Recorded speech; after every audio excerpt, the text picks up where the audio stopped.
Bonsoir, quel contraste aujourd'hui entre le propos du pape François, Dieu et miséricorde, le titre de son livre publié dans 86 pays, et la folie de ces hommes qui tuent au nom de Dieu. Quel fossé.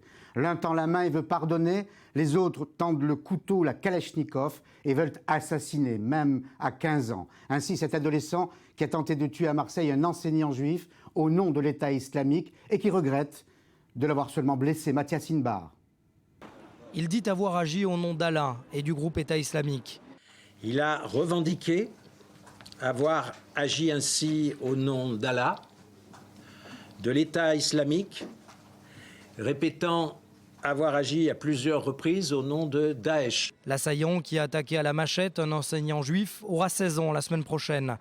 Sa garde à vue ne pourra ainsi pas être prolongée de 24 heures supplémentaires, la loi française n'autorisant pas une garde à vue de plus de 48 heures pour un mineur. Selon les premiers éléments de l'enquête, il se serait radicalisé tout seul, très vite sur Internet, via des sites et des discussions en ligne rattachés à l'idéologie djihadiste de l'État islamique. L'adolescent regrette ne pas avoir pu tuer sa victime. Il aurait avoué vouloir s'en prendre également aux forces de police. De nationalité turque et d'origine kurde, il n'a pas d'antécédents judiciaires ni psychiatriques. D'autant que ses professeurs se disent également surpris. Il évoluerait dans un milieu paisible et aurait de bonnes notes. Cet adolescent n'était donc pas dans le radar des services de renseignement et n'avait pas d'antécédents judiciaires. Et la victime est encore sous le choc. Je me sens très fatigué. C'est une situation très difficile. Comme vous pensez, hein, c'est quelque chose qu'on ne peut pas imaginer. Et très dur à vivre. Voilà.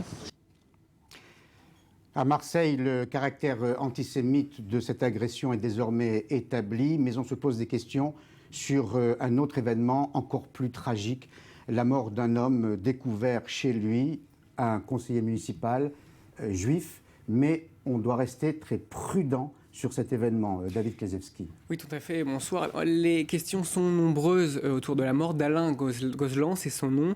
Son corps a donc été découvert ce matin par son frère. Ce dernier s'inquiétait de ne pas l'avoir vu hier soir à la synagogue. Il s'est donc rendu à son domicile ce matin et c'est là qu'il a fait cette découverte tragique. Le cadavre porte des traces de coups violents. Des traces d'effraction ont également été constatées. L'appartement était en grand désordre. Des éléments ont également été dérobés, sa voiture, ses cartes de crédit. Alors il faut savoir que la victime n'était pas inconnue à Créteil. Alain Gozlan était conseiller municipal, vous l'avez rappelé. Il était également membre actif de la communauté juive de la ville. Est-ce qu'il s'agit d'un crime antisémite ou crapuleux ? Pour le moment, les différents responsables sont très prudents. Une enquête pour homicide volontaire a été ouverte. Les résultats de l'autopsie n'ont pas encore été publiés. Nous avons par ailleurs contacté Samy Gozlan, qui est l'un des proches de la victime, longtemps à la tête du Bureau national de vigilance contre l'antisémitisme, ancien commissaire. Il confirme que la piste criminelle est prise très au sérieux, en raison notamment des éléments qui viennent d'être rappelés. Mais il précise que si les agresseurs ont ciblé un juif avec l'espoir qu'il ait plus d'argent parce que juif, alors la piste antisémite serait également retenue et ce ne serait pas la première affaire de ce genre-là à Créteil. Et vous avez raison de le dire parce que l'année dernière, un jeune couple avait été agressé. La jeune fille, qui d'ailleurs n'est pas juive, avait été violée sous les yeux de son propre fiancé. Et un homme de 70 ans avait été aussi agressé chez lui, mais pas assassiné. Donc évidemment, si de nouvelles informations nous parviennent, nous vous les donnerons bien sûr au cours de cette émission en direct de Jaffa.